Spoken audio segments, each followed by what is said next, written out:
We are actually experiencing a very severe security.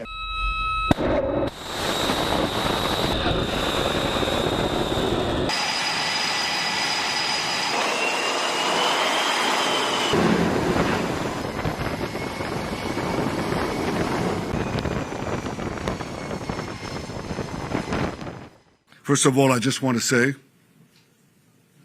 I'm alive, and you're all witnesses. And I want to close these opening remarks with one other fake news, and that is that Israel somehow dragged the U.S. into a conflict with Iran. Does anyone really think that someone can tell President Trump what to do? Come on.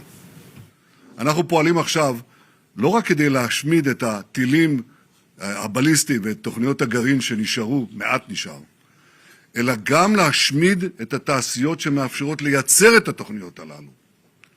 וכבר עכשיו, לאחר 20 יום, אני יכול לבשר לכם, לאיראן אין היום אפשרות להעשיר אורניום, ואין לה אפשרות לייצר טילים בליסטיים. אנחנו ממשיכים בריסוק היכולות הללו. אנחנו נרסק אותם עד דק, עד אפר. מוקדם מדי להגיד, אם העם האיראני ינצל את התנאים שאנחנו יוצרים עבורו, כדי לצאת לרחובות.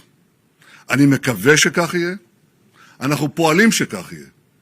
אבל בסופו של דבר, זה יהיה תלוי רק בהם. I think the question is, will the conditions be created for such a change? I think it's too early to say. And I think in the final account, as I said, it's up to the Iranian people to show that, to choose the moment and to rise to the moment. We can create the conditions, but they have to, they have to explode those conditions at a certain point. It is often said that you can't do revolutions from the air. That is true. You can't do it only from the air. You can do a lot of things from the air, and we're doing, but there has to be a ground component as well. There are many possibilities for this ground component, and I take the liberty of not sharing with you all those possibilities. No, I'm not putting troops anywhere. If I were, I certainly wouldn't tell you. But we're doing this excursion, and when it's completed, we're going to have a much safer world. And the Prime Minister agrees with me on this. She considers it to be terrible what Iran did. I think every country does, just about every country does. Iran is a serious threat to the world, to the Middle East and to the world. And everybody agrees with me. I think virtually every country agrees with me on that. So I wanted to put out that fire.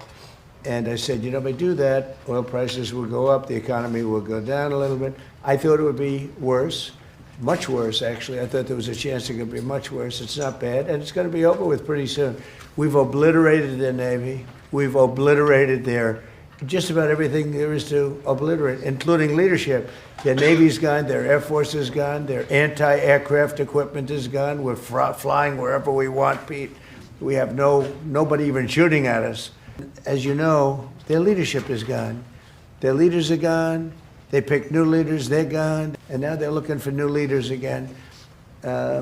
We can take out the island anytime we want. I call it the little oil island that sits there, so totally unprotected.